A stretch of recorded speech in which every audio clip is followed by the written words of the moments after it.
The House of Representatives has just approved a stopgap spending bill that would keep the federal government open. NBC News chief Capitol Hill correspondent Ryan Nobles joins us now. Tell us what you're seeing and what's happening up there and why this matters.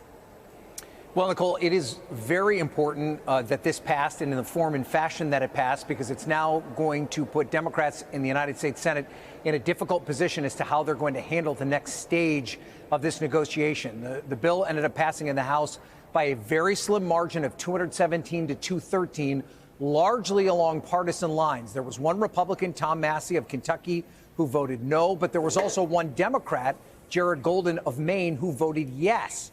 Now it is going to be up to the Senate to decide with finality whether or not this stopgap spending bill is signed into law and is passed. Now, in order for it to pass in the Senate, it is going to need bipartisan support. There will need to be 60 votes for this to pass in the Senate. So that means at least 8 Democrats are going to have to join with Republicans in order to pass this legislation.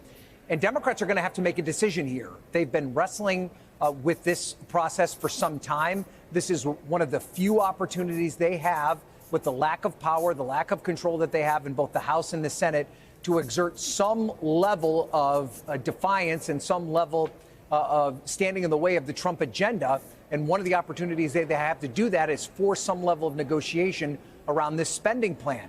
What they did in this process was that they dared Republicans to pass this with only Republican support in the House. They thought a week ago that was impossible. There is a significant group of House Republicans, conservative House Republicans, who almost never vote for what we call these continuing resolutions, which are basically funding packages that go outside the regular appropriations process that buy time to allow the negotiations to go forward.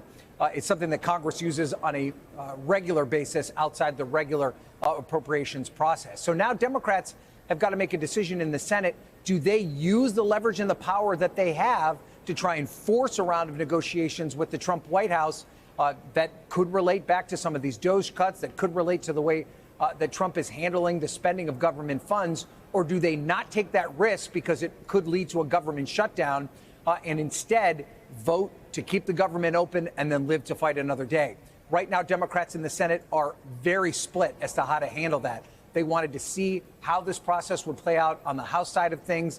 They were very skeptical that Republicans could get this done in the House. And so now they're going to have a tough decision here over the next couple of days with, of course, the funding deadline coming up on Friday, Nicole.